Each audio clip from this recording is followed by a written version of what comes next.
Welcome, Malibu Barbie, to Geek Salad's retro movie reviews from the Geek Salad podcast. I'm Andy. I'm Mike, and we are back to retroing, Mike. I love her pronunciation, Malibu Barbie. And tonight, as the tile indicated, we are back to retro reviews, and we are talking about a film which is 30 years old this month. Yeah, Addams Family Values. In my opinion, one of the rare sequels to head and shoulders surpass the original. Not only just a sequel that surpassed the original, but a comedy sequel that surpassed the original, which is even more rare. I agree completely, because usually most comedy sequels fall into the trap of having to repeat the joke. Yeah. And I don't feel like we really ever got that with Values. I think briefly it does. We'll get into it. But right, exactly. It definitely has that holiday aspect a little bit. I mean, whereas the first one introduced us kind of to Christmas carolers, this is more it's weird because I don't think it's really a Thanksgiving movie, because it takes place during summer camp. Yeah. Which makes the pageant that they do even more weird.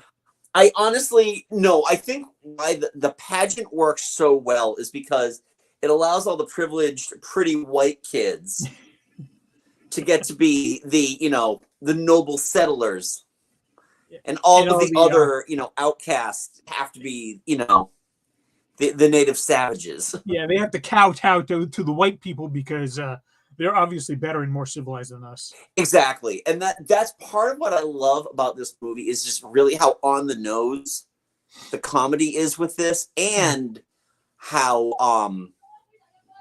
it was nice to actually move the kids away from the family for a good portion of this movie. Oh yeah. Which I like. I like that there wasn't the repeat of that. The whole family wasn't away. It was just the kids. Yeah. And what I loved about that too is that Christine Ricci and Jimmy Workman. Thank you. They really have some really nice brother-sister chemistry going on. So actually having them off on their own, it kind of allowed that to play out even better. I agree. I completely agree with that. It was a nice aspect, especially because they did add another kid into the mix with Hubert, which was Pugsley's original name. Yes, I did hear. Yeah, in the Charles Addams comic strips, they had no one had any names. The names were all created for the TV show. Yeah, and they were going to name Pugsley Hubert, and then the censors were like, "No, you're not." Yeah, and I learned that by listening to the Verbal Diorama episode of Addams Family Values this morning. Oh, wonderful! So you did a little extra studying on this. Yeah.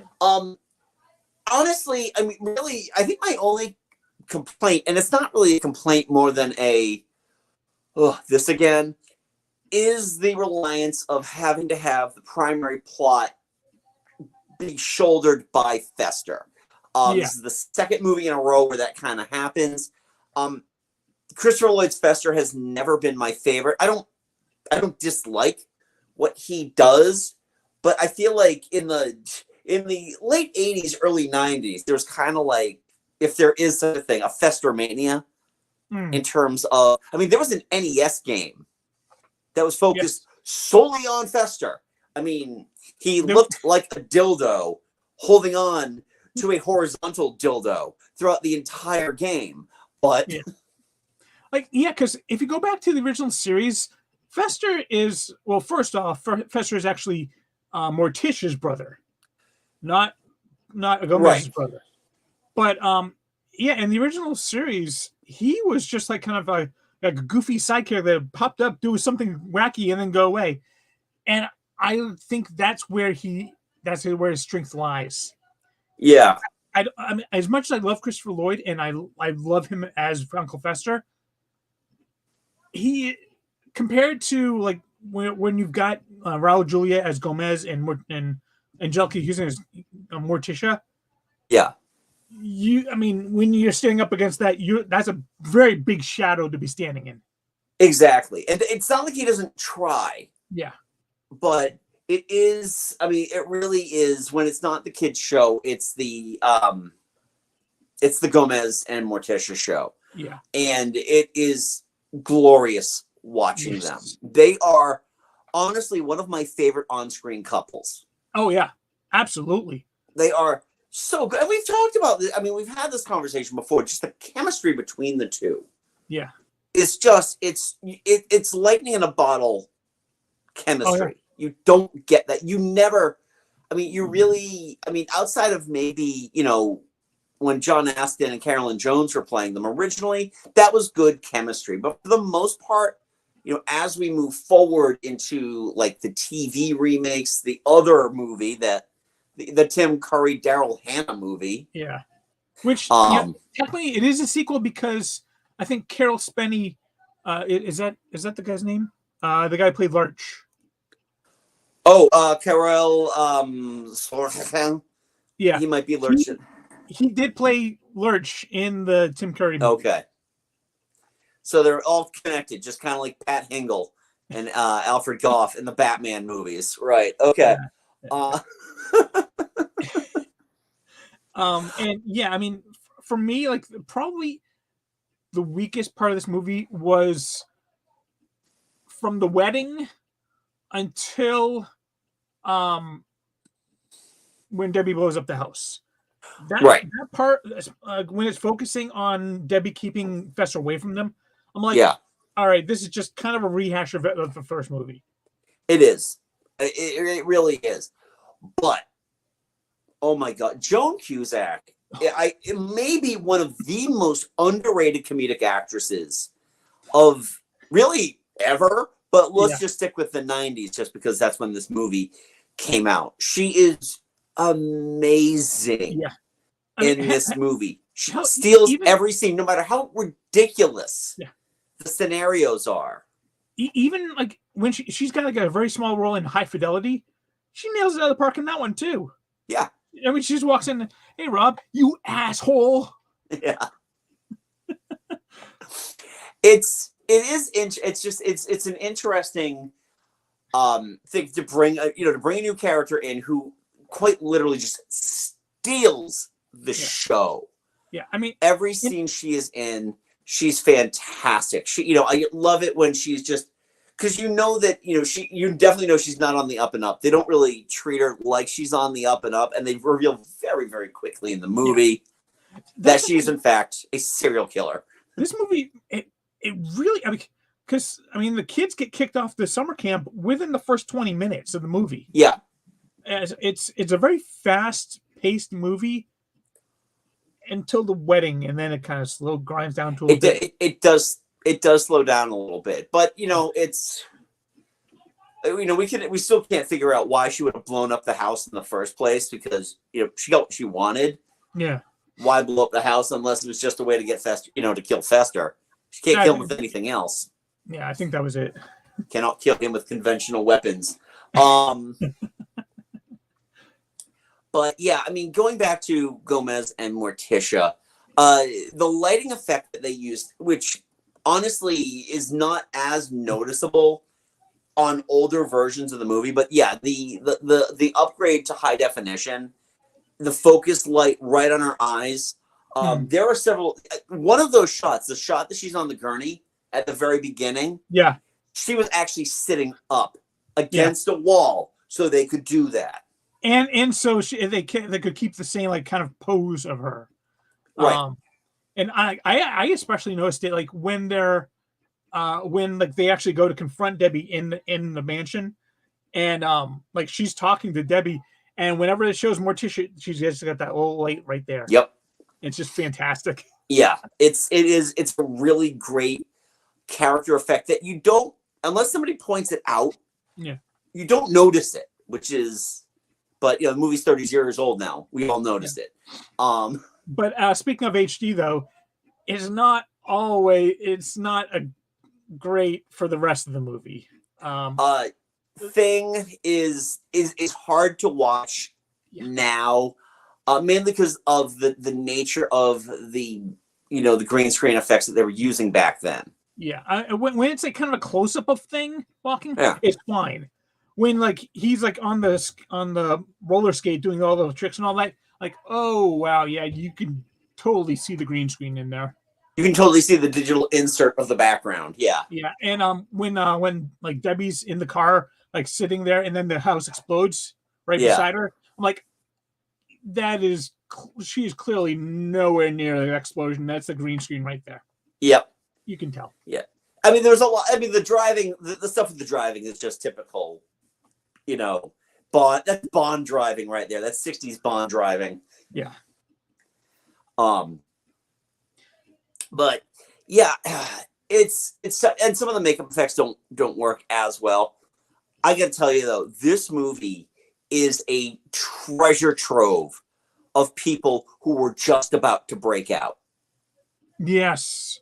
I mean, you had Nathan Lane. Yeah. David Hyde Pierce is in this movie. I didn't recognize him at first, but then after I went back and saw it, I was like, oh crap, David Hyde. He's the maternity doctor. Yeah. And yeah, I mean, and Nathan Lane would actually go on to play Gomez in the Broadway musical. Exactly. Yeah, he would. I wouldn't have been one bit shocked if Bebe Neuwirth was in this, but she's not. You've got, especially back then. You know who Baby North would have been fantastic as? Morticia's sister. Yeah. And it was interesting too because this was right at the same time that Frasier had come out, so it could have worked. But yeah, Nathan Lane was a year removed, a year away from The Lion King. And when was the Birdcage? Was that 96? Birdcage was 96. All right, so 3 years out from Birdcage. 3 years after the Birdcage, where people knew who he was because of The Lion King. Right. Christine Baranski had been kind of trudging around for a while. She would get her big break the very next year, or it was that year or the next year, on Sybil as Sybil's best friend. What was she the She's a camp counselor. Okay. So Peter McNichol's kind of, I think, wife? Maybe? Wife, sister, they never make that clear at all. Peter McNichol is so good in this. And I feel like he's always been one of those actors I've enjoyed watching, even though he just kind of shows up. He does his thing, Dragon Slayer, Ghostbusters. He's the best thing in Ghostbusters too. Oh, absolutely. And he does this. And then, I know he had like a long period of time on Ally McBeal. Oh, yes, that's right. That's right. I was trying to remember what show it was. Yeah. So, I mean, it's not like he doesn't work at all. It just won't stay down. And then David Krumholtz. And then there's David Krumholtz. It's just one of those guys that just kind of pops up in stuff. A year away from Santa Claus. Really? 94. He looks so much older than Santa Claus. Yeah, it is weird, isn't it? Yeah, he looks like he's at least like, which is odd because considering he plays an elf in Santa Claus, he looks like he's like at least a foot taller. That could also be the size of the actors he was working with too, because I have a feeling that Tim Allen is not that tall. I think that's fair. Yeah, honestly, I mean, I could look it up right now, but I really have a feeling his real height is below 6 feet. David Krumholtz, and also I think Christina Ricci leans on the tall side. I believe that. Although I believe she was taller than Pugsley again. Oh, Jimmy Workman. Thank you. Yeah, I believe she was taller than Jimmy Workman in the first movie, but she's a little bit shorter in this movie. Yeah. Tim Allen, by the way, is 5'10". So about 2 inches shorter than me. Yes. And then how tall is Christina Ricci? Let's take a look. Christina Ricci, it's 5'1". Wow, so she is kind of short. Yeah, but again, David Krumholtz, I don't know what they were doing, but anyway, I always thought she was taller. But yeah, no, but David Krumholtz. I always loved their their kiss, it goes, Mon cher. yeah, mon cher. That's just a cute little moment. Yeah, it is kind of sweet. I did love the cabin scene. Well, first of all, I love the cabin scene because they throw him in there with the book. Yeah. And then he's got, well, at least I've got my book. And then the door swings open. Peter McNick was like, not on my watch, Four Eyes. He just grabs it. Yeah, because he was reading Stephen Hawking, right? Yeah. And then there was that great bit, too, where, he's looking around and he freaks out over the poster of Michael Jackson. And I do love it, especially in their second journey into the Harmony Hut, when he's like, "Please don't do it to him. He's just a boy. He's just a child." Yeah, I'm pulling up the rest of the cast right now. But actually, you know who played his father? Yes, that was Barry Sonnenfeld. That was Barry Sonnenfeld, the director. Yeah, the mother is. I'm pulling up the actress right now because she's a comedic actress. I know she's a comedic actress. Yeah, she is, and I'm just trying to find her right now.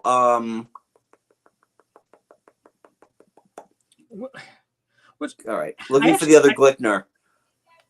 I heard like on an episode of a fairly recent episode of the Cinephiles podcast that I listened to.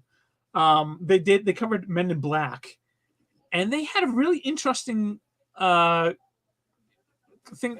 about Barry Sonnenfeld. Yeah. One of them said, John Roca said that Barry Sonnenfeld is more Tim Burton than Tim Burton is. That's actually a really good that's a good call out.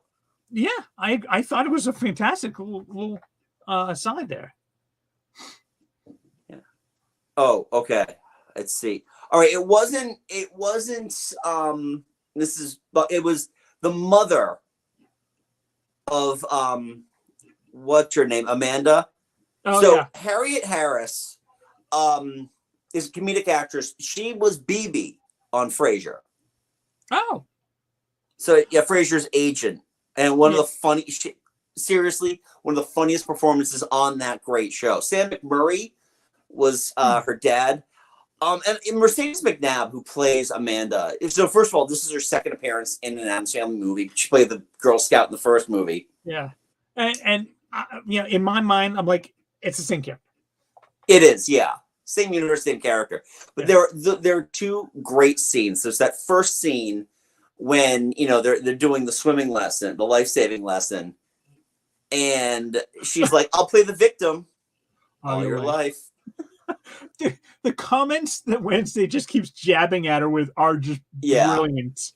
Well, she's in the water. She's like, "Help! Help! I'm drowning! I'm drowning! Aren't you gonna go save her?" I can't swim. But then she actually gets a really good line delivery when she gets the message about Fester getting married. Mm-hmm. And he's marrying the help. Oh, I also saw too. Cynthia Nixon is in this movie. Oh, she's one of the she's one of the potential babysitters. Nannies. Interesting. Sorry. Yeah. So treasure trove of up and coming actors in this movie. And also, sadly, Raul Julia's last role released while he was alive. Yeah. I guess he was really sick. Yeah. During the filming of this, but he loved. You can actually. I guess you could hear an interview with Angelica Houston where she said that she noticed he was kind of going downhill all throughout filming. Yeah. Yet he still managed to do Street Fighter. Now available this week on Verbal Diorama. So go check out M's podcast for her look at the history and legacy of Street Fighter 1994. I may listen to that one, despite the fact that I have absolutely no desire nor intention to watch the movie. M's a friend. I listen to all of them. Yeah. But I usually listen to movies that I've heard of or seen. Raul Julia was he was quoted as saying he always loved having kids recognize him as Gomez. It brought him a lot of joy because he knew that he was bringing them joy from this character, And which is brought a lot of joy. I love him. He is in my you can't replace him. Actually, you can't replace either of them. Neither Angelica Houston or Raul Julia in those roles. They're both phenomenal. I mean, for me, like John Aston and Caroline Jones. Yeah, they were the absolute perfect Morticia and Gomez until Angelica Houston and Raul Julia came in, and now you can't top them. Yeah, and a lot of that's because the interpretation is different, and I like that about these movies is that the interpretation is more cinematic. Actually, I like. Go ahead, guys. Sorry. No, I was just gonna say it's more cinematic. It's more welcoming of. I mean, let's be honest. Tim Burton opened the doors for like this type of gothic experience in a movie. Yeah. But you're right. Barry Sonnenfeld directed one of my favorite action movies in the 90s, Men in Black. So he does a lot of great stuff, which is funny when you look at him and you're like, this guy makes dark movies. And apparently, I've heard, I saw on Wikipedia, I've heard it from a few different sources. Probably you guys start working in porn. I wouldn't doubt it. I mean, he was a cinematographer. Not in front of the camera, behind the camera. Yeah, that's right. But he was a cinematographer initially. Yeah. And he was like I think he was the Coen Brothers cinematographer for a while. Oh, that makes a lot of sense. Before he started directing, had nervous breakdown directing Addams Family. Did this really terrible Michael J. Fox movie. I think it's called For Love and Money. Oh, For Love and Money, yeah. Yeah. And then he did Addams Family Values, and he's kind of like bounced around quite a bit. But he's a fantastic director. You know who we haven't mentioned yet? Replacing whoever played Grandmama in the first movie, but Carol Kane. Yeah. And, I mean, you didn't really get a whole lot with her, but whenever you got it, it was pure Carol Kane gold. Yeah. And what's weird is also it's not like they replaced the other actress because she died. They just went with Carol Kane this time around. I'm kind of wondering if maybe they were trying to get Carol Kane for the first one and they couldn't. So maybe. I mean, what we're essentially getting is we're getting a variation of her, Miracle Max's wife, character from The Princess Bride. Which isn't a bad thing. I mean, she does well in that. She's always done well playing the kooky old lady. I mean, you need to look no further than the Kimmy Schmidt for that. But I think for me, I think the reason why this one works a little bit more than the first one is that the first one kind of felt like an Addams Family movie. This one feels like it's like a series of Addams Family episodes that are kind of stitched together. Yeah, it's like a 3-part episode of the series, and for some reason, like with Addams Family, that fits more like the kind of small vignettes almost, rather than just one huge long story. I feel too that this movie. So first of all, what I like about this movie is first of all, it's more comfortable in its skin than the first movie was. I think the first movie was a huge risk. Yeah. So they had to. They went out of their way to introduce you that this is an entire family of kooks. We don't get much of that. We get a lot of callbacks to the first movie in terms of some of the family members. They didn't overuse Cousin It, which is always a good thing. And nice to know that he found love and had a child. Yep. Yeah. Oh my God, that scene at the bachelor party. Oh, Lurch, that poor girl. Was she in there before you put it in the oven?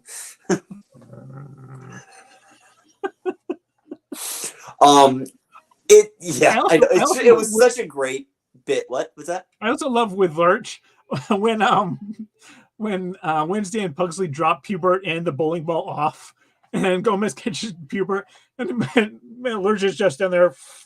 Boom. Yeah. Karel Stroken does a great job with this role, considering he doesn't speak. He is just there to be tall and menacing. And I mean, he was the tall man on Twin Peaks. So he's. I know he was. He's like, whenever you see like a tall, kind of weird looking character in a lot of sci-fi shows, like Star Trek: Next Generation, yep. Void, or whatever, it's usually him. Yeah. But you know, getting back to what I was saying though, I think that you're right that it works as a series of episodes that are just kind of jumbled together. Yeah. It's more comfortable in its skin. It definitely takes the risks, especially taking the risk of taking the kids out of the house. Yeah. And for a good hour of the movie, not giving them the chance to murder each other and just murder the privileged kids. Yeah. In fact, like there was thanks to M on this morning. I guess when they first showed the movie to like a test audience, everyone was like, "So did Wednesday kill Amanda?" So that's why they had to add in that cut shot of them in the airplane at the end. Yep. Like, don't worry, they're all fine. Don't worry. Yeah, they're fine. They're just traumatized. Yeah. Baby just. The frantic energy of this movie too, I think it shows how comfortable they were to be able to do more of the zoom shot without having to be the it shots. Yeah. Because the cuts and it shots were cool, revolutionary for the first movie. You know, again, once you upgrade that picture, not so much, but yeah, you know, allowing the baby to do some of that whole, you know, Rube Goldberg thing of the baby, you know, that is like, that whole climax is so perfect for Addams Family. It is not even funny. Well, actually, it is very funny. Yeah. But I mean, as soon as Debbie has them all in the electric chairs, and that whole scene where she's just describing everything, and then just being so beautifully understanding and you know, considerate towards her. Yeah. So it's great too, especially at the very end when she's like, "Goodbye, goodbye." They all just respond back to it. It is truly a joy to watch. I do love this movie. Now, again, because it's November, what does it do? Technically Thanksgiving, because Jimmy Workman finally gets his big moment playing a turkey. Eat me! That whole play, just like the smile on Wednesday's face, and then stop, and just she goes right back, and and just starts going like full on, just like, you know, you've taken her monologue there was like our people will like be we'll be put onto reservations, open casinos. Well, your people will drink martinis and have like shrimp cocktails or whatever. Yeah. Oh my God, the scene, one of my favorite scenes, and it just goes to show how perfect the casting of Christina Ricci is in this movie, is when she decides that they're going to play along, because now they formulated their plan, and she has to smile. Oh, that is, yeah. How all the camp is like, that is exactly how you feel it yourself, because make her stop. Yeah, it's just, she's trying to do something like, what is she doing? And then you see the corners of her mouth like start to, it's like, oh, she's trying to smile, and then she smiles, and it is one of the creepiest things in all of cinema. But it's the best type of smile when you are the person who doesn't smile. It's perfect. It's that Ron DeSantis smile where you're trying to emulate being a human being and not a lizard in a man's suit, and just be like, it's the smile that it fills your face, but there's something about the eyes where the smile isn't quite there. Yeah. It's like I think this is how it's supposed to work. It's perfect. She did such an amazing job with that. I mean, forever our Wednesday, really. Yes. I mean, she's just nailed that character. I still need to watch the Netflix show though. I haven't watched it either. And it not so much as a lack of interest. Just honestly no, haven't gotten around to it. Yeah, I'm amazed we really didn't wanna watch see it during the musical rehearsals that my wife and daughter went through. But Yeah, I really want to see it. It's just most of the time I watch something while I'm at lunch at work, and I've got yeah, half an hour, so I can't watch like a 45 minute to an hour episode. yeah. We really didn't talk much about Mark Shaman's music. It's fine. Yeah. It doesn't stand out only because it feels like it's rehashes of some of the waltz music that was done in the original movie. Yeah. And also the closing song. Oh my god. I mean, Hey, who's hot in 1992? Tag teams. Whoop, there it is. What year are we releasing this movie? 1993. Oh. Yeah, I gotta say, tag team just don't have like the musical like power of MC Hammer. Yeah, but that MC Hammer song wasn't so much about the Addams Family and just about how fucking amazing MC Hammer is. Well, the same thing with this one. It's not really about the Addams Family. It's like, hey, you know that whoop, there it is song? Yeah. Well, now we've got some Addams Family mixed in with it. Enjoy. Hey, in 30 years we're going to be doing ice cream ads with the whoop, there it is. Still making that cheddar. I do kind of want to, because I believe you can find the Michael Jackson song online somewhere.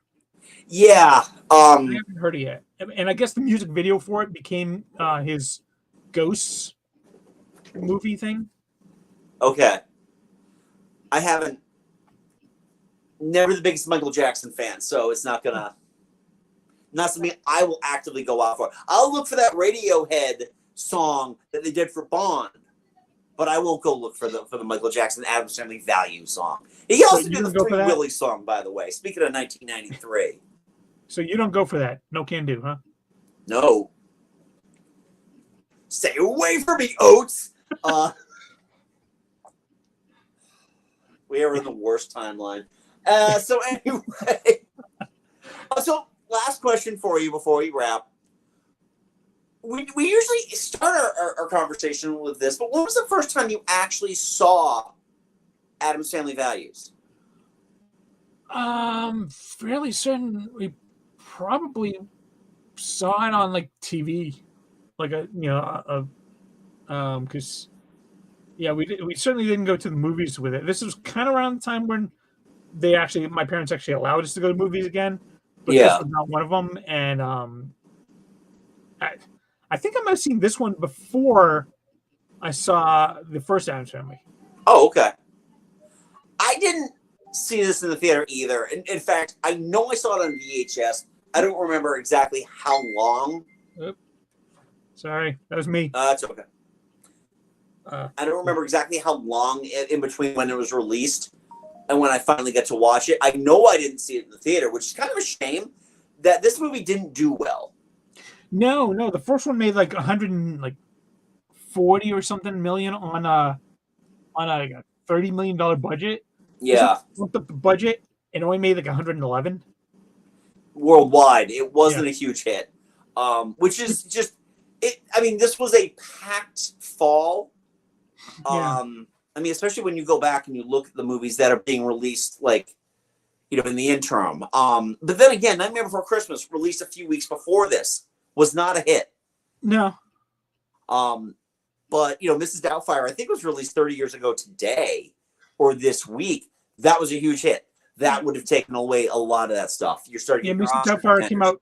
Mrs. Doubtfire came out the week after Addams Family Values dropped. So, okay, yeah. So that really ate into it. Schindler's List was a huge hit. So there was a lot of that going on. Yeah, I think this is one that I think as time has gone on, it's like the respect it's gotten has gone up and up.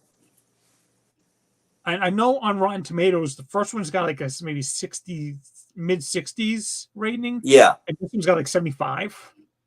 Yeah. I feel like, and this is the thing too, and I think about this a lot now, especially because movies aren't doing as well as they used to do. Yeah. they're going to become classics in their own right. It just takes a little bit of time. 30 years later, we are still talking about Addams Family Values, a movie that is built into a franchise that completely missed the mark, that its predecessor had set in terms of just the dollars and cents. This movie exceeds it. But so, that's just one of those things. But overall, I love this movie. It's a shame that you can't, not only can't you replicate this, we can never go back there. Yeah. For me, the first and the first half of the second act and the third act are absolutely gold. Yes. The end of the second act is where it starts. It's fine. It just, they're kind of rehashing a little bit of the first one, but it's a small downside among lots of really. It is a mere pebble rippling in the water compared to the rest of this movie. This movie is a gem. Yes. I love this movie. So now put it on to you. What are your thoughts on Addams Family Values? Leave a polite comment below. Let us know. When was the first time you saw this movie?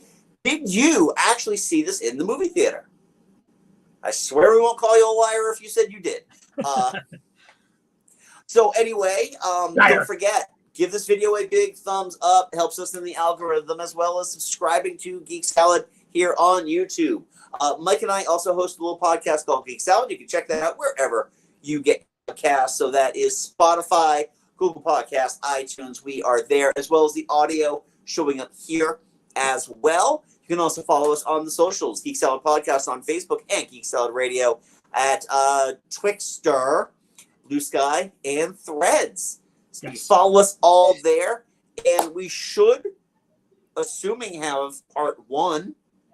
I was hoping to have it up before this episode, but this week has been kind of a understandable.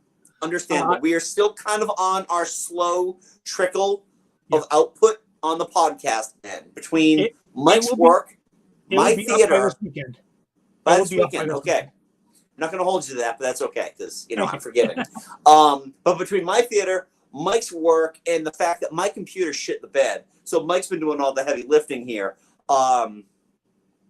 That will be remedied very soon. I'll explain that out when we go off air. But check that episode out.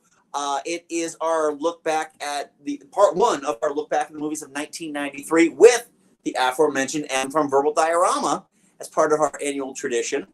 And next month, because tomorrow, if you're watching us live, next month is the month of December. What does that mean, Mike? It means, well, I would say holiday movies, but we have a little bit of a backlog that we need to take care of. Yes. So we are going to stick with the theme of elves, though. Oh, hey, good call. Hey, there. Because I realized far too late that last year we missed the 20th anniversary of The Lord of the Rings, The Two Towers. So we're going to... Well, that's fellowship. That's fellowship. Yeah. Never done that before in the 3 years I've had these posters up. We're going to be covering Two Towers next week, and then we're going to be covering The Return of the King, which is celebrating its 20th anniversary the week after. And we've got a couple of Christmas movies in mind to fill the rest of December. Mm-hmm. So, yeah. So, plenty of Christmas cheer to go around in between all of the rehearsing and all that fun stuff. So, anyway, folks, until next time, I'm Andy. I'm Mike. Go forth and be nerdful and hold on to that platinum card, and we'll talk to you later.